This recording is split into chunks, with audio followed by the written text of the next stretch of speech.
Tom, first for you, I was just chatting with Destin about this, about how Spider-Man feels like one of our most hopeful and optimistic Marvel characters, like always.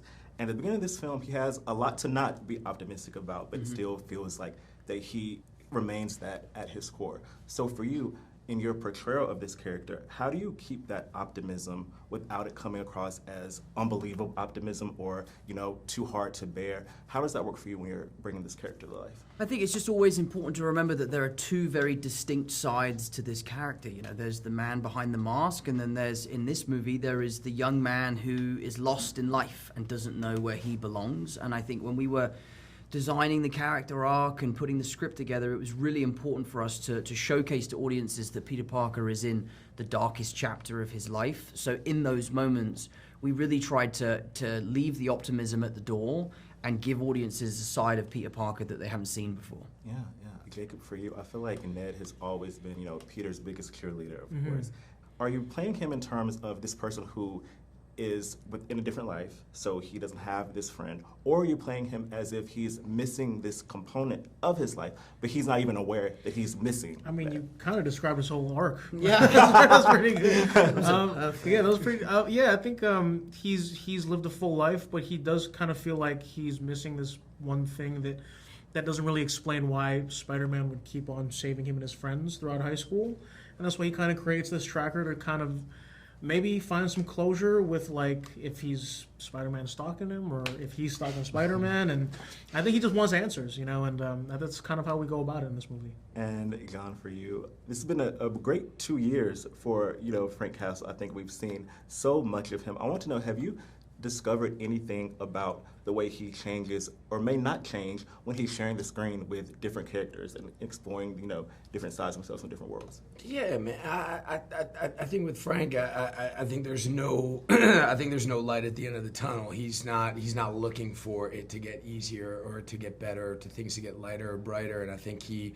is actively walling people off and turning down human contact and companionship of any kind, and it's a safety mechanism for him. And I think it's great that when certain characters, when you're around them, that it's a real comment, I think, on humanity, that's just not how we work, and that when you do spend time with people, when you do get close to people, when there's people that you do respect and care about, that wall starts to crumble a little bit. And I think it's a comment about humanity and certainly an insight to who Frank is. And I love how sort of reluctantly his friendships sort of evolve and become what they are. And I think that, fans have wanted to see Frank and Peter interact for years now. But I also think, on top of that, people wanted to see you two as actors to, reunite. Sure. And I think this moment is finally here. So for both of you, was there a moment on set where it finally clicked to you both, like, wow, we're actually doing this? Like, it's actually happened after all of this time since 2017?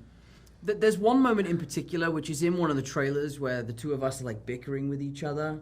And, it was very, very loose what was written on the day, and we had ideas that we wanted to bring to the table, and we were riffing. And what I love about Destin is that there's no such thing as a bad idea. Like, he will let you explore anything and everything. And I remember we got into this rhythm with this piece of improvisation, and I just knew in that moment, like, we're doing something that people are going to really love. Like, it really felt like a special moment, and we've been friends for years. We were lucky enough to work together. That's probably, 14 years ago now, something like that. Crazy. So to get to share this moment together, and I remember seeing you walk onto set for the first time as the Punisher. I've been a huge fan of what Jon's done as that character, before he stepped onto our set. So that was a real pinch me moment for me. Yeah. Honestly, for me, it was steady and always. It was always. I just kept looking at Tom and all the responsibility that he has there and what he's built and who he is, and and I admired it and loved it from afar for many years as well. But it's been very cool, and I'm very in awe. I'm very proud. It just makes me really happy. Yeah. That movie being 14 years ago makes me feel old. Like, it just feels like that's done it though. Done it. Yeah. And he was like a kid then. You know what I mean? Yeah. Here we are. But also, thank you so much for chatting. Thank you. Can't wait to see the film and enjoy the rest of your day. Appreciate it. You too, man. Thank you very much. One thing that I can tell about Spider-Man is that this character, whether in the comics or just in other forms of media, is one of our most optimistic and hopeful Marvel heroes. And in this film, I think that, you know, he has a lot going against him at the top of the film. Like, there's so many obstacles, there's so many things that have happened. How do you have the character remain so optimistic and hopeful without that optimism coming off across as, you know, being too optimistic or like too unbelievable to be looking for this hope amidst all the chaos? I mean, I know people like Peter Parker. I think most of us have somebody in our lives who somehow is able to cling to hope despite really terrible circumstances or tragedy that they've been through. I think that is really Peter Parker's superpower, is his ability to still strive for hope and goodness, and still be able to laugh and crack jokes and be light and silly despite the trauma that he's been through. And this movie is no exception. It does take us to some very real places. Peter Parker is going through a real reckoning with all of the pain that he's been through up until this point, which is a lot.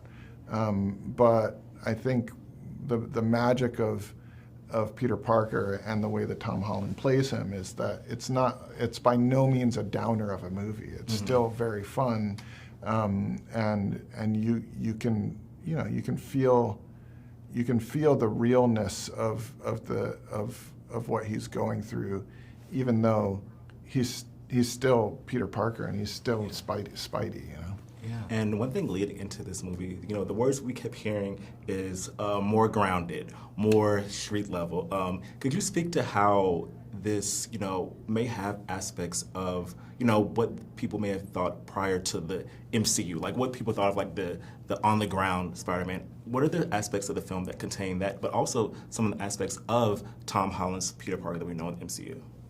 I mean, I was reading a lot of those words even online before we started shooting. Like, we want a street level Spider-Man. We want something more grounded. Like, and it is hard to define what that means for everybody because everyone has a slightly different opinion on it. But it was what we carried into when we were trying to find the aesthetic of this movie. How do we just make everything feel real and lived in, and how do we make New York City a real player in this movie? How do we make New York feel like a character in this movie and make everything feel tangible, from the suit, how we created the suit, to how Charlie Wood created the sets, where our fights were taking place, to the way that we're shooting Spidey when he's swinging.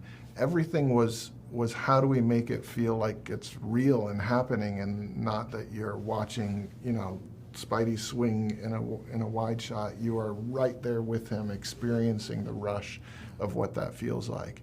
And then we also took that same idea to the performances and the more intimate parts of this movie. How do we explore Peter Parker and the character of Peter and what he's going through in a very real, relatable way, so people connect with the movie on all levels?